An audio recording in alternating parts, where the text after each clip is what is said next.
ناظرین السلام علیکم۔ پروگرام ہے کب بدلے گا پاکستان اور میں ہوں آپ کا میزبان محتشم ترین۔ ناظرین اکرام، آج کے پروگرام میں ہمارے پاس اسپیشل گیسٹ کیپٹن ریٹائرڈ ناصر علی مہی صاحب ہیں۔ آپ سیاسی سماجی کارکن بھی ہیں اور ادیب بھی ہیں، کالم نگار ہیں اور سوسائٹی میں بہت کنٹریبیوشن ہے ان کی، اور بہت سارے گھر یہ چلا رہی ہیں، لاکھوں روپے کا چیریٹی کام کرتے ہیں اور پولیٹیکلی بھی انوالو ہیں۔ لیکن آج ہمارا جو پروگرام ہے اس پہ ہم جو گفتگو کریں گے، ان سے سننا چاہیں گے، وہ سوسائٹی ڈیولپمنٹ کے حوالے سے جتنے بھی ہماری سوسائٹی میں پرابلمز ہیں، بگاڑ ہیں، وہ ان کی سولوشن جو ہے، وہ ان کا حل، یہ ان سے سننا چاہیں گے۔ کیونکہ یہ جب پولیٹیکلی موومنٹ کرتے تھے یا چیریٹی کے کام کے لیے موومنٹ کرتے ہیں تو یہ پورے حلقے میں موو کرتے ہیں، ڈور ٹو ڈور موو کرتے ہیں، ایک گھر کی پرابلمز ان کو معلوم ہوتی ہے اور سولوشن بھی یہ اس کے ساتھ ساتھ کر رہے ہوتے ہیں۔ کپتان صاحب بہت شکریہ جی، thank you very much time دینے کے لیے ہمارے ویورز کے لیے۔ جی،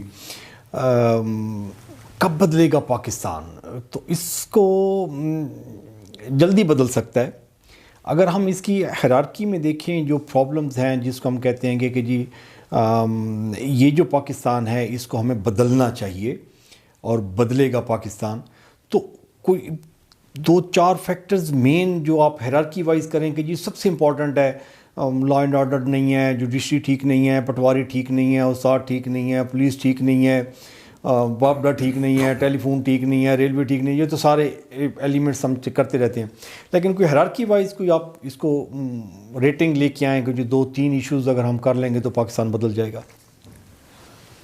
بسم اللہ الرحمن الرحیم۔ سر اچھا سر، پتہ کیا ہے، میں نے جو اسیس کیا، ابھی میری 61 ایج ہے سر، میں فوج میں بھی رہا، ادھر بھی پچھلے 97 سے میں نے ریلیز لیا اور پھر میں پولیٹکس میں آ گیا۔ یہاں 2-3 جگہ فارمز ہیں، وہاں میں جاتا ہوں، لوگوں کے ساتھ میری انٹریکشن کافی ہے۔ حلقے میں بھی 2013 میں لڑ گیا الیکشن۔ یہ پاکستان کب بدلے گا؟ اس وقت بدلے گا جب ہم خود چاہیں گے سر۔ ہم ڈال دیتے ہیں سیاستدانوں پہ، ہم ڈال دیتے ہیں بیوروکریٹس پہ، ہم ڈال دیتے ہیں پٹواریوں پہ، جیسے آپ نے کہا، لیکن کوئی خود بدلے گا تو کچھ ہم نے بھی کرنا ہے۔ ہم چاہ یہ رہے ہوتے ہیں کہ دوسرا بدلے۔ ہاں، دوسرا بدلے۔ مطلب میں یہ چاہوں گا کہ جی، میں یہ کہتا ہوں کہ جی مجھے کچھ نہ کہیں، محتشم بدلنا چاہیے۔ تو یہ بڑا سیدھا سا، بڑا سمپل جواب ہے۔ یہ بڑی زبردست آپ نے پوائنٹ آؤٹ کیا۔ جو ایک فروٹ والا ہے وہ دھوکہ دے کے فروٹ بیچ رہا ہے اپنا، اور وہ کہتا ہے کہ جی میں تو یہ کام کر رہا ہوں، میں نے تو روزی کمانی ہے، لیکن وہی جب وہ ڈاکٹر کے پاس جاتا ہے تو وہ کہتا ہے یار ڈاکٹر بڑا ظالم ہے، ڈاکٹر ٹھیک ہی نہیں ہو رہا۔ یہی چیز ہے نا سر، کہ دکاندار کو ابھی میں کسی کی وہ برائی نہیں کروں گا سر۔ آپ دکاندار کے پاس چلے جائیں، آپ ڈاکٹر کے پاس چلے جائیں، فروٹ والے کے، مطلب کسی کے پاس جائیں، اس کو ابھی نواز شریف صاحب نے تو نہیں کہا نا کہ تم چیز مہنگی دو، اس کو شہباز شریف صاحب نے نہیں کہا، ان کو عمران خان صاحب نے نہیں کہا، یا ان کو ہمارے فوجوں کے جرنیلوں نے نہیں کہا۔ اس سے کوئی پوچھنے والا ہے کہ یار تم جو یہ دے رہے ہو، لے کتنے کی رہی ہو، دے رہے ہو اور 4 گنا پروفٹ کما رہے ہو، تو سسٹم وہی ہے، مجھے اپنے گریبان میں جھانکنا چاہیے۔ پروفٹ بھی کما رہا ہے اور پھر وہ 100 روپے والی چیز دیتا ہے، وہ کہتے ہیں کہ یہ اسپیشل چیز دیتا ہے، اس میں 2 دانے وہ خراب بھی ڈال دیتا ہے کہ جی وہ جو 60 روپے والے دانے ہوتے ہیں وہ بھی اس میں ڈال دیتا ہوا ہے۔ تو یہ اس کی سوچ میں یہ بگاڑ جو ہے، یہ اس کی ابتدا کیسے، یا اس کو کیسے ہم کہہ سکتے ہیں کہ یہ وہ کیسے اس کی ڈیولپ ہوئی؟ وہ معاشرے میں ناہمواری ہے۔ میں آپ کو بتاؤں کیا ہوا ہے۔ دیکھیں سر، آپ جو بھی قانون یا جو بھی سسٹم نیچے سے شروع کر کے اوپر لے جانے کی کوشش کریں گے نا، اس پہ عمل درآمد نہیں ہوگا۔ میں آپ کو لکھ کے دیتا ہوں۔ صحیح۔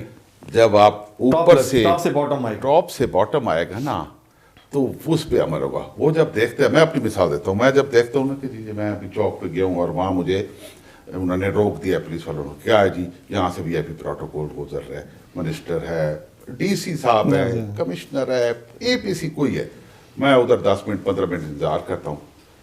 تو میں بھی تو یہ کہوں گا نا کہ یار چلو ٹھیک ہے, میرا بھی داغ لگے گا نا, تو میں بھی اسی طرح کروں گا. دل میں ان کو برا ہوتا ہے. اوپر سے جو آئے گا نا سر, وہ یہ بگاڑ بھی یہی پیدا ہوا ہے نا سر, اور کوئی باہر سے کسی نے آ کے نہیں کیا. یہی بگاڑ ہے نا کہ میں دیکھتا ہوں کہ یار میرے ساتھ یہ ہو رہا ہے, میں ادھر آدھا گھنٹے انتظار ٹھہروں, بزدار صاحب گزر رہے ہیں یا چیف منسٹر کوئی بھی ہے نہیں گزر رہا ہے, میں کیوں ادھر ٹھہروں. ہاں جو وہ ایکویلٹی ہے کہ جی سارے عوام برابر ہیں, وہ نہیں ہے. مساوات نہیں ہے. وہ اگر مساوات والا ایلیمنٹ آ جائے تو وہ پھر کافی ساری چیزیں ٹھیک ہو جائیں گی. اس میں الزام کسی کو نہیں ہے, جوڈیشری بھی ٹھیک ہو جائے گی, سارے بیوروکریٹس بھی ٹھیک ہو جائیں گے, لیکن مساوات نہیں ہے. 2 قانون ہیں, عام پبلک کے لیے اور قانون ہے, ان بڑوں کے لیے اور قانون ہے. تو ہر بندہ یہی چاہتا ہے کہ جہاں میرا داں لگے گا میں بھی یہ کچھ کروں گا, میں بھی نہیں چھوڑوں گا. تو یہ اسی طرح ہے نا سر. ٹھیک ہے. اچھا یہ جو عدم مساوات کا ہے, آپ نے کہا کہ 2 قانون ہیں, ایک غریب آدمی کے لیے علیحدہ ہے اور امیر آدمی کے لیے علیحدہ قانون ہے. تو یہ سسٹم اگر ہم مساوات کا سوسائٹی پہ اپلائی کرنے لگیں تو وہ سوسائٹی میں جو لوگ سیکھتے ہیں وہ ان کا ایجوکیشن سسٹم ہے, جہاں سے وہ سیکھ کے آتے ہیں, وہ بھی آپ کا 3-4 طریقے سے ہے. آپ کا او لیول, اے لیول ہے, پھر آپ کا انگلش میڈیم ہے, پھر آپ کا اردو میڈیم ہے, پھر آپ کا گورنمنٹ اسکول ہے, پھر آپ کا مدرسہ سسٹم ہے. تو اس میں بھی تو آپ کو یہ مساوات والا تو پڑھایا ہی نہیں جا رہا, چیپٹر ہی نہیں پڑھایا جا رہا. ہے ہی نہیں نا, کہیں بھی نہیں ہے. آپ نے ایجوکیشن کی بات کی ہے, کہیں بھی نہیں ہے خان صاحب. آپ دیکھ لیں بیکن ہاؤس والوں کو زیادہ پریورٹی دی جاتی ہے, وہ جی بیکن ہاؤس سے پڑھے ہوئے ہیں, مطلب ایسی نام لے لیا میں خلاف نہیں ہوں ان کے. وہ گرامر سکول ہے لانا ہے, اور یہ کون سا ہے جی, یہ مسلم ہائی سکول ہے, بس ٹھیک ہے جی رہن دے انہوں نے. ابھی کیسے ہو سکتا ہے ایجوکیشن سسٹم؟ ہو سکتا ہے, ہمارے ہمسائے نے کیا نہیں ہے, دلی والے چیف منسٹر نے کیا نہیں ہے, آپ نے انہیں سنا نہیں ہے شاید. اس نے تمام سکول, سرکاری سکولز کا ایسا سیٹ اپ بنایا, اور اس نے کہا کہ جی تمام بیوروکریٹ سینئر, تمام منسٹرز, تمام ایم ایل ایز ان کے بچے اس اسکول میں پڑھیں گے. ابھی آپ بتائیں ملتان ڈسٹرکٹ کے اسکولوں میں اگر ڈی سی اینڈ کمشنر اور آر پی او اینڈ سی پی او کے بچے پڑھنے لگ جائیں, مطلب یہ گیلانیوں کے, قریشیوں کے, ان کے بچے پڑھنے لگ پڑے, تو یہ سسٹم کو ٹھیک کریں گے. پولیٹیشین کو چھوڑیں سر, آپ صرف ایڈمنسٹریشن کی بات کریں. ان کے بچے اگر ان اسکولوں میں جانے لگ جائیں, بیکن ہاؤس کو کوئی پوچھے گا نہیں, گرامر کو کوئی پوچھے گا نہیں, کیونکہ وہ تمام, اور وہ سسٹم بھی ٹھیک ہو جائے گا. تو اصل چیز یہی ہے کہ مساوات جب آئے گی نا سر معاشرے میں, یہ سارا سسٹم ٹھیک ہو جائے گا, اور پھر ہمیں یہ کہنا نہیں پڑے گا کہ کب بدلے گا, آٹومیٹکلی بدل جائے گا آٹومیٹکلی. تو مساوات کے لیے ہمیں پھر بیسیکلی ایجوکیشن سسٹم کو پہلا سٹیپ ہوگا ہمیں ٹھیک کرنا چاہیے. یس, اس میں سلیبس ہمارا, یا پوری دنیا میں اس وقت سوائے ان ہمارے ملکوں میں کے علاوہ وہاں عمر لا چل رہا ہے سر. جب خلیفے سے یہ کہا جاتا ہے کہ جی تیرا قد اتنا بڑا ہے, تو کیسے اس کپڑے میں تیری چادر, ایک چادر میں تو قمیص تیرا کیسے بانٹ سکتا ہے, دوسری چادر کہاں سے لی ہے سر. یہ ہے مساوات سر, یہ ہے مساوات. جب آپ اس طرح کی مساوات لے آئیں گے ہر چیز ٹھیک ہو جائے گی. اچھا دوسرا یہ بھی تھا نا کہ یہ وہ جو سوال کرنے والا تھا اس میں بھی کریج تھی, اس میں بھی ہمت تھی.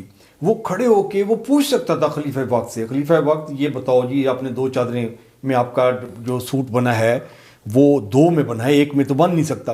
یہاں پہ جو آپ نے مثال دی ہے کہ یہاں سے جو کوئی سیلیبریٹی گزر رہی ہوتی ہے تو وہ ٹریفک بلاک کر دیتے ہیں 15-20 منٹ کے لیے یا آدھے گھنٹے کے لیے, تو اس میں وہ بندہ بھی تو کچھ نہیں کہتا, وہ کہتے ہیں کہ جی ٹھیک ہے یار 15 منٹ انتظار کر لیتے ہیں, یہ گزر جائے. وہ بھی کوئی کوشچن تو وہ بھی نہیں کرتا. آ گئی نا سر کہ جب قانون اوپر سے آئے گا نا, اوپر سے آئے گا تو یہ چیزیں ٹھیک ہو جائیں گی. پھر وہ جرات بھی پیدا ہو جائے گی, پھر وہ اخلاقی پستی بھی ختم ہو جائے گی, ٹھیک ہے, اور پھر وہ بات کرنے کی اس میں ہمت بھی آ جائے گی, اور وہ کہہ سکے گا ادھر کانسٹیبل کو ٹھہرے ہوئے کہ جی یہ کیوں روکا ہے ہم نے, کیوں روکا ہے. ابھی تو کوئی بندہ نہیں کرتا نا, کیونکہ اوپر والے نہیں چاہتے. تو اوپر والے میں جب ہم کہتے ہیں کہ جی اوپر والے، تو یہ جو آپ نے بیوروکریسی بتائی ہے، اسٹیبلشمنٹ جو ہے یہ جو ساری رن کرتی ہے گورنمنٹ کے سسٹم کو، تو یہ ان کے اوپر والے آ جاتے ہیں، یا پھر آپ کی جو پولیٹیکل لیڈرشپ ہے اس نے ویژن دینا ہے، اس نے قوم کے لیے دیکھنا ہے کہ جی میری قوم میں کیسے ہمت آئے، جرات آئے، خودداری آئے، غیرت آئے، جو وہ نیشنل انٹیگریٹی کا کنسیپٹ آتا ہے کہ جی وہ پھر یہ تو پولیٹیکل لیڈرشپ کا پھر رول بن جاتا ہے، اس میں ہوتا ہی یہی ہے سر، پولیٹیکل لیڈرشپ کا۔ آپ قائد اعظم صاحب کی تقاریر اور ان کی باتیں آپ پڑھ لیں، آپ کو ساری سمجھ آئے گی۔ آپ ہمارے بڑے جو خلفاء گزرے ہیں ان کو آپ پڑھ لیں، یہی چیز آئے گی، کیونکہ لیڈرشپ نے ہی کام کر رہا ہے نا سر۔ صحیح ہے، بیوروکریٹ ہے یا جرنیل ہیں یا کوئی بھی ہے، وہ اس لیڈرشپ کے بغیر تو نہیں چل سکتے نا۔ ہاں جی، پالیسی تو انہوں نے دینی ہے نا، یس، کہ جی آپ نے کیا امپلیمنٹ کرائیں گے نا سر۔ تو یہ جو پروٹوکول والا ہے، اور یہ لاکھوں کروڑوں روپے لگ رہے ہوتے ہیں پروٹوکول میں، گاڑیاں ہیں، اور وہ بندہ دیکھتا ہے کہ یار یہ کمشنر صاحب ہیں، ان کی تنخواہ تو ہے لیٹس سپوز 1 لاکھ روپیہ یا 2 لاکھ روپیہ، تو یہ کروڑوں کی گاڑیوں میں پھر رہا ہے، اور یہ پیسے پتہ نہیں کہاں سے آ رہے ہیں، تو وہ بندہ آٹومیٹکلی کمپلیکشن میں چلا جاتا ہے نا جی۔ وہ سب سے پہلے جو ہے نا سر، اگر جس دن آپ نے CSP کیڈر ختم کر دیا نا، اچھا، میں آپ کو صحیح بتا رہا ہوں، اس دن آپ کا 50% سسٹم ٹھیک ہو جائے گا۔ اچھا، میں اس کے خلاف نہیں ہوں، میں دیکھیں ایک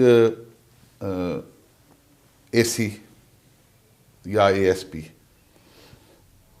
یہ ایڈمنسٹریشن کی بات کر رہا ہوں، اس پہ وہ جو ہی وہاں سے اکیڈمی سے نکلتا ہے، اس کو جناب ایک 3000 cc جیپ مل جاتی ہے، آفس ملتا ہے، 4 پولیس والے اس کے انڈر کمانڈ ہوتی ہے، وہ یہاں سے جا رہا ہے، وہاں جا رہا ہے، پروٹوکول گاڑی پہ، اس کا تو دماغ خراب ہونا ہے۔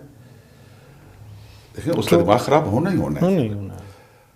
آپ ان کی یہ جو ہے نا، ابھی ایک جو سٹی کا AC ہے، اس کو ویگو ڈالے کی ضرورت ہی نہیں ہے۔ ہاں، وہ شہر میں تو شہر میں اس کو آپ سوزوکی مہران اس کے لیے کافی ہے کہ اس نے شہر میں پھرنا ہے۔ ہاں، آپ شوج آباد یا جلال پور یا جو دوپہر کی طرف ہے، وہاں آپ اس کو سوزوکی جیپ دیں اگر آف روڈ جانا ہے اس نے۔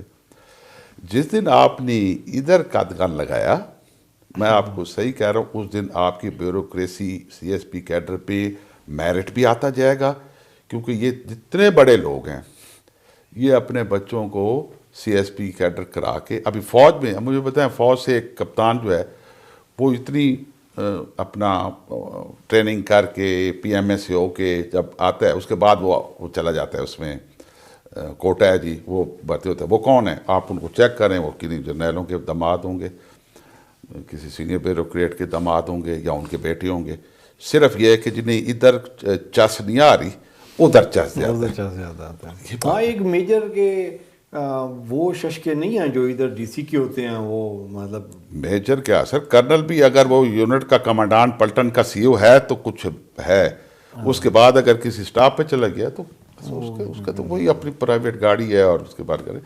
یہاں تو اس کی، میں ایک تحصیل نزدیک ہی ہے ہمارے، میں ادھر ایک AC صاحب سے ملنے گیا، تو ایسی گپ لگ رہی تھی، تو میں نے کہا یہاں کہاں آپ کا گھر ہے؟ کہتے نہیں، میں ملتان ہی رہتا ہوں۔ میں کہا یار تو روزانہ ملتان آتا ہے؟ کہتے ہاں، 3-4 بجے فارغ ہو تو ملتان چلا جاتا ہوں، وہاں سے 8 بجے نکلتا ہوگا تو 10-11 بجے تک؟ 8 نہیں، ان کے ٹائمنگ 12-1 بجے شروع ہوتی ہیں، یہاں سے 10-11 بجے نکلتے وہاں پہنچ جاتا ہوں۔ تو میں کہا یار یہ فیول، اور اس کے پاس بڑی گاڑی، یہ فیول وغیرہ سارا، تو یہاں گھر تو ہے اسی کا؟ کہتے ہیں چھوٹا شہر ہے، میں ادھر کہاں رہوں، نہیں میں ملتان ہی میں رہ رہا ہوں۔ تو مطلب اس طرح کی جب آپ ان کو فیسلٹیز، بے بہا پیٹرول ایڈمنسٹریشن کو دیں گے، ابھی یہاں آپ کے اکثر آفیسرز ہیں جو یہاں نہیں ہیں، ان کے فیملی لاہور میں ہیں، وہ ویکنڈ پہ لاہور چلے جاتے ہیں، وہاں سے پھر واپس آتے ہیں۔ جب یہ چیزیں ختم کریں گے تو مساوات آ جائے گی، اور جب مساوات آئے گی پھر یہ سسٹم آٹومیٹکلی ٹھیک ہو جائے گا۔ سر جو ہم ڈسکس کر رہے ہیں کہ جو بیوروکریسی کا CSP کیڈر آپ نے کہا ہے کہ جی اس کو اگر ہم اس کو ٹھیک کر لیں تو آپ کا بہت سارے معاملات جو ہے نا جی وہ سوسائٹی کے جو بگاڑ بن رہے ہیں وہ ٹھیک ہو جائیں گے. لیکن ابھی پرابلم یہ ہے کہ یہ اتنی طاقتور ہے کہ 2 دفعہ کی بی بی کی حکومت، 2 دفعہ کی نواز شریف کی حکومت، ابھی خان صاحب کی حکومت، یہ 5 حکومتیں یہی کہہ رہی ہیں کہ جی ہمیں بیوروکریسی چلنے نہیں دیتی. اسی طرح تو یہ پھر سیاستدان کیا کرتے ہیں؟ سیاستدانوں کو اپنی اتنی عقل شعور نہیں ہے. ایک اور اس میں ہے، دیکھیں یہ بوسن روڈ پہ ہمارا کٹ ہے سر بنا ہوا. ہاں یہ میٹرو والا سر. ابھی وہ کٹ جب بنوا رہے تھے تو بڑی مشکل سے بنوایا، دھرنے دیے، ادھر بیٹھ کے پولیس والوں سے جھگڑا فلان، انتظامیہ سے. اس وقت وہ کمشنر تھا، بڑا بادشاہ آدمی تھا، وہ ریٹائرڈ فوجی، تو ان سے لاٹ جھگڑ کے خیر یہ کٹ بنوا لیا. میں نے ان کو بتایا کہ جی آپ یہاں سے جو آئے گا تو وہ آپ یونیورسٹی سے ہو کے آئے گا تو اس کا کوئی خیال رکھیں، پیٹرول اتنا مہنگا ہے. خیر وہ بنوا لیا. ابھی پچھلے دنوں پھر اس کو بند کرنے آ گئے. اچھا جب بند کرنے آئے میں گیا تو اس وقت وہ اینٹیں لگا رہے تھے، وہ بڑے بلاکس، اور 5-6 گاڑیاں پولیس کی تھیں، اور وہ اے سی ایک خواجہ صاحب ہیں وہ آئے ہوئے تھے، اور ایلیٹ والے. میں نے جا کے سب سے پہلے تو ادھر جا کے ٹرالی والے کو کہا، میں کہا نکال یہاں سے ٹرالی. مجھے پولیس والوں نے پکڑنے کی کوشش، میں کہا یار تم سے بھی ملتا ہوں. خیر میں نے وہ ختم کرا دیا. بڑا اے سی نے بحث کی. میں کہا نہیں ہونے دوں گا، سوال ہی پیدا نہیں ہوتا. اچھا لوگ ٹھہرے ہوئے تھے ڈر کے نا، جب میں گیا تو سارے اکٹھے ہو گئے. اچھا میرے بتانے کا مقصد یہ ہے کہ میں نے یہ کام کیوں کیا سر، اس لیے کہ میرا دامن صاف ہے سر. سیاستدانوں کا پرابلم یہ ہے سر کہ میرا دامن صاف تھا. میں وہاں سے جا کے اے سی سے بھی لڑا مینس کہ تو میں ڈی ایس پی نے میرے خلاف پرچہ بھی کرا دیا. اس وقت ایسے چکا کہ جی وہ اس کو اپنا ذکریہ والوں کو کہیں کہ پرچہ کاٹے. اس نے بتایا پرچہ کاٹے، انہوں نے کہا اٹھا لو اس کو، پرچہ ہو گیا. لیکن ایسا جو نے کہا جی میں نہیں اٹھاتا، ادھر 300 بندہ ٹھہرا ہے، ابھی رولا پڑ جائے گا. تو وہ کیوں میں نے یہ کیا سر، صرف یہ کہ میرے اوپر کسی قسم کو کوئی کرپشن کا چارج نہیں ہے. کرپشن کا چارج بھی نہیں ہے. دوسرا آپ کا جو ہے نا وہ آپ کے لیے تو وہ ادھر سے چکر لگا کے آنا بھی کوئی نہیں ہے. میرے لیے وہاں سے اوپر سے آنا بھی اتنا وہ مسئلہ نہیں ہے، لیکن جو آپ کے علاقے کی سائڈ پہ جو ہیں ان کے لیے سارا. لیکن میرے بتانے کا جو مقصد یہ تھا کہ میں جو ان سے جھگڑا کیا، لڑا جا کے، اور ان کا ادھر بیٹھ کیا. میں نے میٹرو بند کر دی، گاڑی میں نے بیچ میں کھڑی کر دی. میرے خلاف پرچہ بھی انہوں نے کار سرکار میں مداخلت ابھی بھی پڑا ہوا ہے. وہ صرف اس لیے کیا کہ مجھے پتہ ہے کہ یہ مجھے بلیک میل نہیں کر سکتے.